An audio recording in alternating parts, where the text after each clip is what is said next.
Hey, hi, and howdy, sweet friends. Welcome back to my channel, and welcome if you are new. My name is Courtney, and I like to focus on food and kitchen content. That means weekly grocery hauls, cooking videos, things like that. I've recently also been sharing things that I have been eating because I am doing the Mediterranean diet. Not the rest of my family. I meal prep for them, which is what I'm showing you today, but I do make things for myself, and I've been sharing some of those, and I hope to get back in the habit of sharing those again soon. But if you guys are into food and cooking content, I am your girl, and I hope you will hit that subscribe button and stick around. And if you're already subscribed, thank you so much for supporting me and my channel. It means a lot to me. It really, really does. Thank you guys so much. All right, it's time for another meal prep video. This week, I'm going to show you everything in the order of which I do it because I meal prepped for a whole week. I made a ton of meals in less than an hour and a half, and I had the kitchen cleaned the whole bit. So I'm going to show you guys how I did it start to finish. But first, I want to kick this off with something special that came in the mail. Knife Saga is a company that recently reached out to me, and I'm super excited to be sharing this with you guys. They sent me their knife set. This was perfect timing, y'all. I can't even tell you. I have been shopping for a new set of knives because mine have just not been cutting it. Fun pun there, wasn't it? Anyway, they have not been doing their job, and I needed something new. And lo and behold, perfect timing, Knife Saga to my rescue. They sent me this beautiful set of knives, and I wanted to share that with you guys right now. It includes this beautiful wooden knife block to store all of your knives. It has a knife sharpener built into it, which is super convenient if you ask me. And then the full set. I am so excited about this, you guys. So first off, some kitchen shears. I've got to tell you that I have been needing a new set of kitchen shears for a while. I don't even remember how long at this point because mine died a while ago and I keep forgetting. So I was super excited when I opened the box and there was kitchen shears right there on top. They are so needed in my kitchen. Now, of course, this set comes with 4.5-inch steak knives. I love when sets come with steak knives just because I don't only use them for steak. I use them for chicken and all kinds of stuff. And it's just nice to have some good sharp knives that I can pop on the table for mealtime. The set also includes an 8-inch chef's knife, a 7-inch shantoku knife. I might be mispronouncing that. So if I am, I'm so sorry.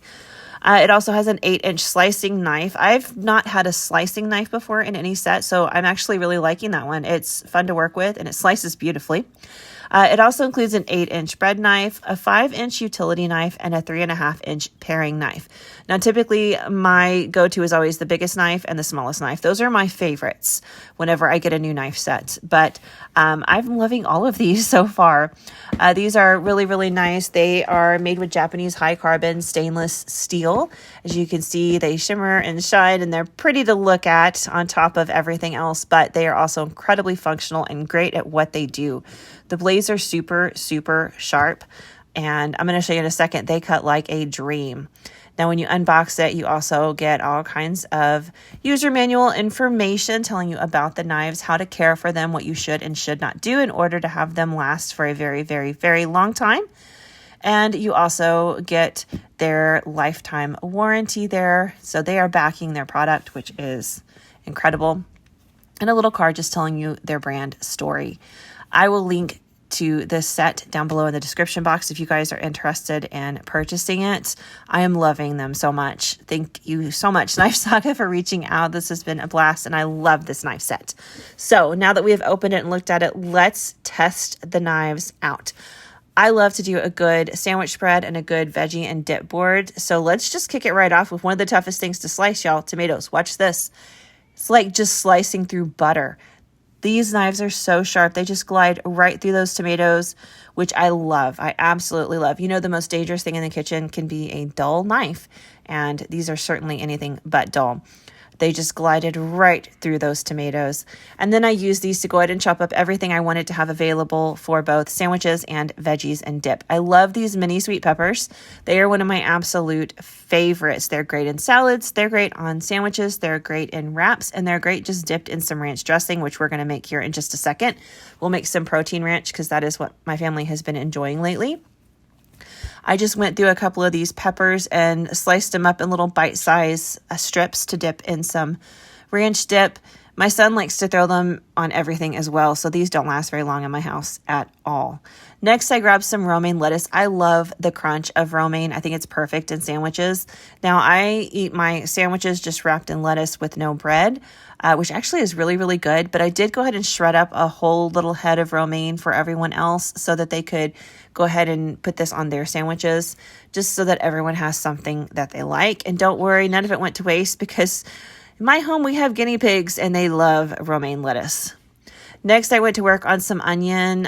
Some of us like to put onion on our sandwiches. Some don't. It really is a personal preference. So, when it comes to this kind of stuff for veggies and dip and sandwiches, just put out there what your family likes. Maybe they don't like veggies at all, and that's cool. You do you. You just slice up some meat and cheese, and it's great. Next, I went to work on a cucumber. Cucumber is one of my favorites. I like cucumber in everything all the time. I like it in salads. I like it in dip. I like it on sandwiches. I like it by itself. I eat it from a bowl. I mean, I just love me some cucumber, especially during the summer because it's like crazy hot in Texas. So cucumbers are really nice and cool and refreshing. I also threw out some celery, which is actually not my favorite, but it's my son's favorite. So I put it in there for him. I don't know what the dill is. I will eat celery. I mean, I do. I eat it. I put it in lots of things, but it is not my favorite. Not at all. I also threw out some olives and some carrots. Carrots are also not my favorite. I didn't have to slice those, though they were baby carrots. So those knives cut through everything like a dream, as you saw. But now that we've got all those veggies prepped and ready to go, let's make some dip. Now, I totally thought I was recording and I wasn't. So I took half a cup of cottage cheese and just blended it with my immersion blender, which I just showed you. And then I was like, oh, I didn't hit record. So it was already blended. There was nothing I could do. Just blend half a cup of cottage cheese until it's smooth and creamy. Then add in half a cup of ranch. Then I like to toss in a couple of tablespoons of lemon juice, as well as about a quarter, maybe a third. It just depends on how liquidy you want your ranch dressing to be, of milk. Now, if you have buttermilk, you can skip the lemon juice and the milk and just add buttermilk. But I actually prefer the flavor of the lemon juice with the milk. It's just really, really good. Next, you could just add in a packet of ranch dressing, but I don't do that. I usually make my own mixes, which I happen to be out of right now. That video is always linked below if you're interested in what my pantry mixes are. I have quite a few of them. And it's a quick video that shows you how to make all kinds of stuff. But like I said, I'm out. So I mixed some garlic and onion powder. We'll mix some salt and some pepper. And then I threw in some dried parsley and some dried chives. And I had a ton of fresh dill. So I'm going to put in what is just literally an obscene amount of dill. And I am completely unapologetic for it because I absolutely love dill. Like, it is like one of my favorite herbs. I think it is so fabulous. So I just threw in as much as my little heart desired.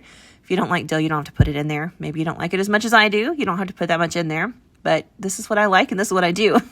So this is what my dip looks like. I gave it a good stir and it keeps in the fridge for, like a week or so, but I don't think it ever lasts that long in my household. Veggies and dip go quickly around here. I mean, like really, really quickly. Everybody eats on them. So this was gone pretty quickly. All right, next we're going to start some big meals. So I picked up this pork tenderloin. Now it came pre-marinated. Market Street puts these on sale pretty often, usually they're like $5 a piece, or I buy one, get one free, and they range between $9 and $10. So just keep your eye out for sales like that. But I just popped it into a 375-degree oven for like 30 to 40 minutes until it was completely cooked. So while it was in the oven, I got started on my next dish, which was going to be a quick and easy chili. I make some like regular chili that's really good, but this is a quick and easy version. So I'm actually doing it in my Ninja Foodie. You can do this in any kind of slow cooker you have. First, I'm going to brown the meat. Now, if you don't have a setting on your slow cooker, you need to brown your meat before you put it in there, but I do, so I browned it in there. And then I drained off some of the grease, but not all. Once that was done, I went ahead and added in one diced onion, and then I use my confit garlic. So if you're using fresh garlic, just do like 2 or 3 cloves. For my confit garlic, I add a whole bunch in because we really like it. And I let that cook for a couple of minutes just to kind of let the onion start to soften. And I like to bulk it up with some extra garlic and onion powder. I also throw in some salt and some pepper. And then I'm going to keep it pretty simple as far as seasonings go. I'm going to do just a dash, like maybe half a teaspoon of oregano. And then I will do a couple of tablespoons of chili powder and probably a teaspoon or so of cumin. I don't love cumin, but it adds something really special to chili. And like I said, this is a quick and easy chili, and we're going to bulk it up. We're going to bulk it up a lot. In order to do that, I've got my 1.5 pounds of ground beef, and I've added in already my onion and all that stuff, but we're going to throw in 2 cans of drained kidney beans. Now you can use chili beans if you want, but they typically cost a little bit more. The kidney beans are a little bit more economical, and they work just fine because we're going to kind of stew everything together. And then we'll throw in 2 cans of diced tomatoes. I like the chunkiness from the diced tomatoes. It's not like a smooth, soupy chili by any means. It's very chunky and rustic looking, but it kind of helps to bulk it up and stretch it a little bit further. Now, my personal preference for tomatoes is always fire roasted just because I prefer that flavor, but you can throw in whatever kind you want. You can also take a minute to throw in some jalapeno if you want to, or something like that. I did not because some people in my household don't love spicy stuff. So I'm just kind of cooking this so everyone can eat it, because you can always add in some red pepper flakes or some sriracha or something to your own personal bowl, but I can't take the heat back out. So I just did it this way. Once I've added in the beans and the tomatoes, I went ahead and gave everything a really good stir, and that's it. I just let this cook in the slow cooker on high for a couple of hours while I did everything else, and I was done cooking later when I came back and put it into bowls. This is so easy because you just throw everything in there and go. All right, so we're heading back over to the stovetop. We're going to make cabbage rolls in a bowl. Is that what? No, egg rolls in a bowl. Sorry, egg rolls in a bowl. So I'm starting off with about 1.5 pounds of ground turkey that is clearly not completely thawed. It was in my fridge for like 2.5 days, and it was still pretty darn frozen. So I really took some time to have to cook this because it was very frozen. But rest assured, eventually, after I had it in the pan with a little bit of sesame oil, it started breaking apart and cooking, which is exactly what we want. Now, this is probably about 70% cooked at this point, which works out perfectly for me. We just want to make sure that we've got it nice and crumbled up and everything, so it kind of mixes with everything else we're going to add in here. And again, we're going to bulk this recipe up. First off, we're using ground turkey. Now, you can get this very, very cheaply at Walmart. And it's like $2.30, I want to say, for a pound you can get over there. So very, very economical and much cheaper than ground beef. So to that, we're going to add in half a head of purple cabbage. That's a lot of cabbage, but it's really going to bulk this up. It's going to help fill you up, and cabbage is very cheap, really, at the end of the day. Next, I also threw in 1 small onion, or half of a large one, that I just thinly sliced so that the slices of onion kind of mimic the slices of cabbage. And I just let that cook for about 15 minutes so it starts to kind of wilt down and everything. I still wanted a little bit of crunch to it, but as you can see, I had a ton of it in there, so I let it cook for a little bit.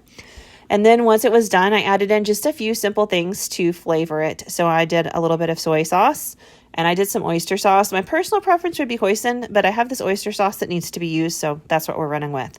I also threw in some ginger powder. If you have fresh, that works as well. A little bit of salt, or not salt, we put in soy sauce, a little bit of pepper. You can throw in some extra spice if you want to. That's up to you. Again, some people in my house don't like that, so I wanted this meal to be kind of available for everyone. You can always top your bowl with sriracha. I also threw in a little bit of extra garlic powder in here just for some extra seasoning, and that's it. We're keeping it super simple. Now, I'll link a full recipe for this down below that has some extra stuff in it, but this is very simple and quick and economical to throw together this way. And like I said, using ground turkey makes it even cheaper because it is like almost half the cost of a pound of ground beef. So once that is done, you just kind of let this simmer for just a couple of minutes. Now, to make my bowls, I've got some rice going in my rice cooker because I just like plain white rice on the bottom.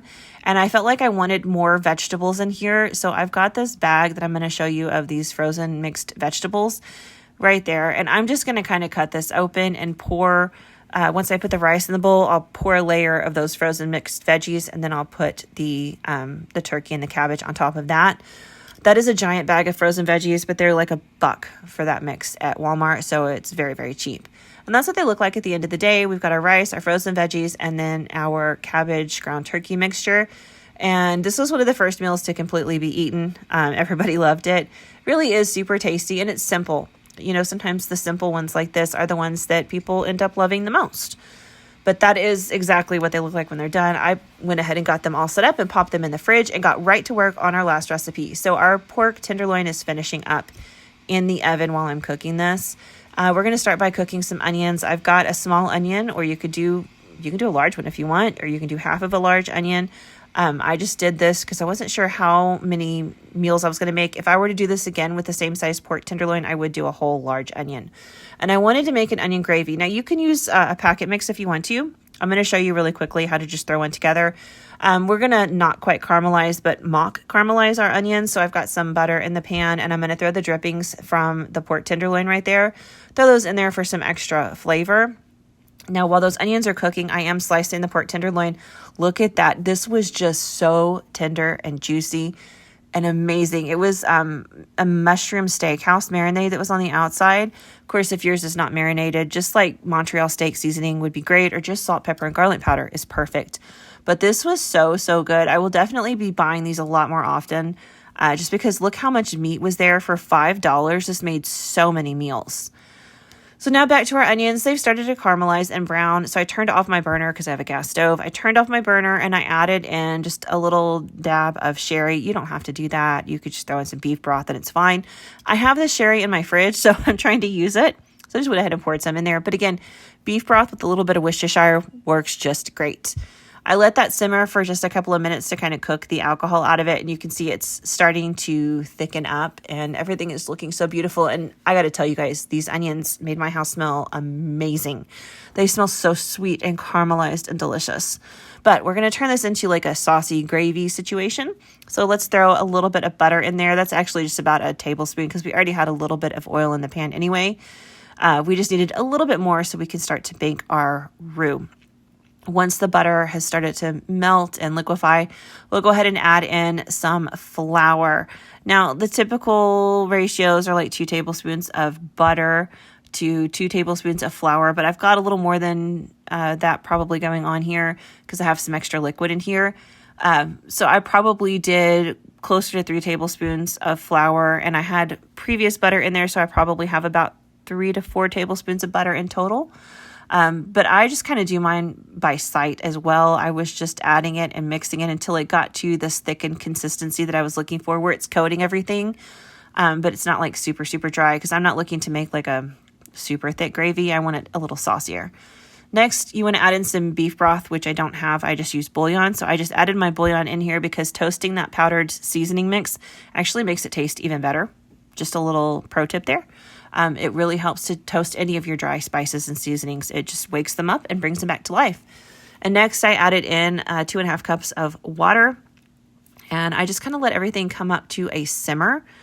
And that's really all you need. I like to add a little bit of pepper in mine sometimes, but we don't have to go crazy on anything because between the beef broth and the onions, we've got a really, really rich, beautiful flavor, and that's what we're going for. So I just had some, like I said, some rice cooking earlier for the egg roll bowls. I made plenty extra. So I put rice on one side and canned green beans on the other. And then I just put slices of the pork tenderloin on top and poured that onion gravy over it. And oh my gosh, this was so delicious and so simple. You could serve it with any veggie side that you want to. This just happened to be what I had in my pantry that was just sitting there. So why not, you know? It was quick and easy and very cheap. All right, and there's the chili. Once it was done simmering and everything, I put it in these bowls. And my family likes to put cheese on top and eat it with Fritos, but you might have a different way you like to eat it. But that's what it looks like, thick and hearty and delicious. Anyway, y'all, that does it for this week's meal prep. Like I said, it took me an hour and a half, so not bad at all. I hope you guys enjoyed this. All the recipes are listed down below, so you can make these for your family. Have a great one, guys. I will see y'all really soon.